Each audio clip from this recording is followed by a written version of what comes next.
All right, once again this month we're back in the tackle room. The weather's not cooperating for an outside video like I wanted to do. I want to get out on the boat and have some fun with it, but it's not happening. So I got to think about it.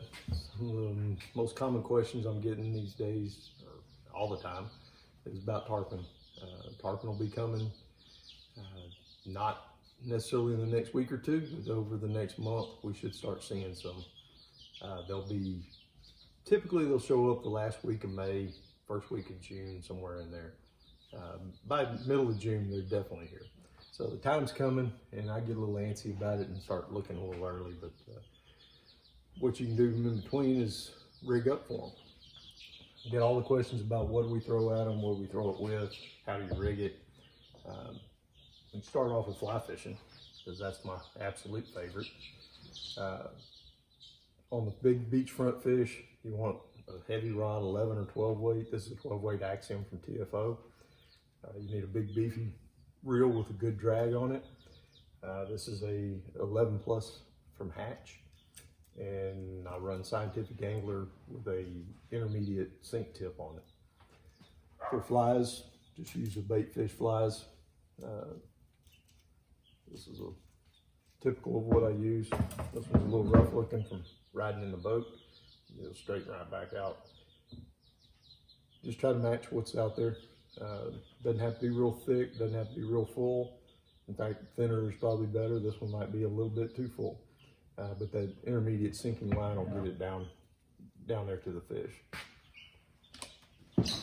We use 80-pound or 60-pound leader on the bite side of it, so that they can't wear through it with their teeth. They got rough spots on their mouths. It's not really teeth. But as far as conventional goes, which is what most everybody's going to want to do out there, I go with the spinning rods in the G Loomis Iron Pro Blue, and on the spinning side it's a 844, and that's a 844S for spinning, and that's a 7-foot rod that's got plenty of backbone to it. It's got a fast tip, so you can cast lures really well with it. I've used some heavier rods in the past, can't cast them as well. This is a Saragossa 6000. You can get away with a 5000 pretty easily. Both these reels are running 65-pound Power Pro braid on it. This is also the IMX Pro Blue. This is a 904. And this is the casting. I use a 400 Tranks with that, and again 50 or 65-pound braid. I think I've got 65 on these, and then the leaders are going to be fluorocarbon in 60-pound or 80-pound, depending on what size the fish are. If you're going after some of the smaller jetty fish, 60's plenty. Those big fish on the beach front that get 150 pounds and up, pushing 200. You want to go ahead and use the 80. Just go ahead and strip off a bunch of it. 6 foot's not too long, 7 foot's not too long. You start getting shorter than that. If you start using shorter leader than the fish that you're after, what you end up with is a bunch of tail slapping on that braided line, and it'll fray. Eventually, during a long fight, that tail slaps on that braid enough that it frays. You're going to get disappointed. It's going to break on you. As far as what we throw, everybody's heard of coon pops. How do you rig a coon pop? Well, used to we took a big jig head, snapper jig, and we cut the hook off of it, and we just left a little shank on there, and we put our plastic on that.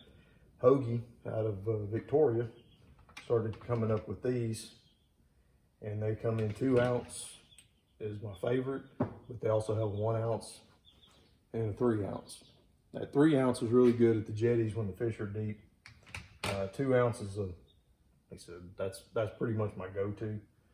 Smaller fish, if I wanted to play with them at the jetties and they're not getting down real deep, the current's not real bad, the 1 ounce would be fine for that. We use a Mustad 10-aught circle hook. It's a Mustad Demon hook, big beefy hook. You take the smallest zip ties that you can find.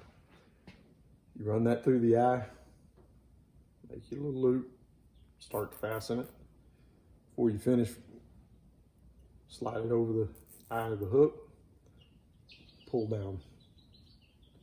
Now you've got the start of a coon pop. Cut off that tag end, up tight, and then you get you a soft plastic. These also come from Hoagie. I use these twin tails. Also use a 6-inch curly tail gulp. Either one works really well. Just personal preference. Right now I don't want to get gulp juice on my hand, so we're going with the twin tail. I probably use the gulp more often than the other regular soft plastics. But that's a coon pop. It's really pretty simple. Some folks try to make it mysterious, and they don't want you out there chasing the tarpon, basically. So that's coon pop. My other go-to lure is the DOA bait buster. Love the bait busters. They come with different size weighted jig heads. These are fairly small. Actually, no, that's the new super heavy. That's a real big heavy one. I think I have one rigged up with that on it already. A DOA bait buster, it looks really simple. It looks like nothing to it. It's that tail wiggling. It wiggles like crazy in the water. It took me a little while to get convinced that these worked. Ed over there at DOA and Mark, the owner, taught me into trying them, and that's my go-to now. We got more hits on this little lure than pretty much anything else we throw. We throw mirror lures as well. There's times when the mirror lures gonna outperform, but day in, day out, this is very versatile. I've got 3 different size jig heads with it, and you can switch out a jig head pretty quick and easy. They're hollow on the inside, so you slide that. There's a big hole right there. You slide the jig head down into it, push, then it pops out. Runs straight, runs true. There's really no adjusting to it. And with that big head, it'll drop on down pretty quick. If the fish are coming up, going down, I want the heavier head. At the jetties, a lot of times I want the heavier head for all that current. Out on the beach front, if they're up just kind of milling about on top, then I'll throw the lighter weight one, that jig head there. You see they come with really good, strong, beefy hooks on them. You're not gonna straighten any of these hooks on a big fish. As far as colors go, that's the clear holographic. That's the one that caught the most fish on last year. But dirtier water, you might want those something darker like the purple. It's a black back with the holograph. Then there's also this one. I love this one. Pearl with a chartreuse tail. Can't go wrong with that. I've got mullet colored ones. I've got all different ones, but those are my main staple go-tos. That's about it for right now. Blowing like hell outside. I can't go out and play, and so I'm gonna sit in here and play with some tackle. Till next month, have a good one.